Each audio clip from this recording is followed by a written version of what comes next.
1427 morts à la date du 25 août, c'est le bilan causé par la fièvre hémorragique Ebola en Afrique de l'Ouest.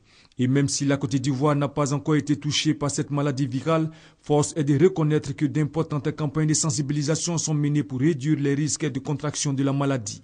C'est dans cette optique que le commandement des forces terrestres et des forces républicaines de Côte d'Ivoire a entamé la phase de sensibilisation de ses unités au foyer du soldat du 1er bataillon de commando et de parachutistes.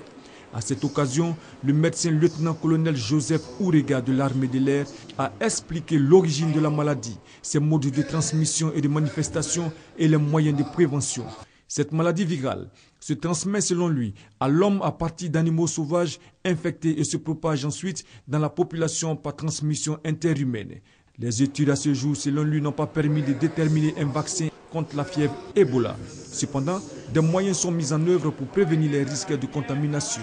Ce sont éviter de fréquenter les zones affectées par la maladie, se laver les mains très fréquemment, éviter le contact avec les personnes contaminées, éviter le contact avec les personnes décédées de la fièvre Ebola.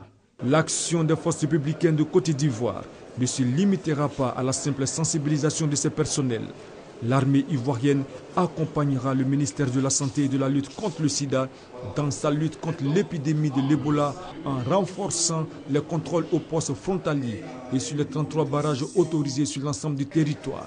La sensibilisation des militaires qui a débuté à Akwedo s'étendra dans toutes les casernes du pays et se fera par le service de santé des armées sur les dangers de la contamination de l'épidémie et sur les précautions sanitaires à observer.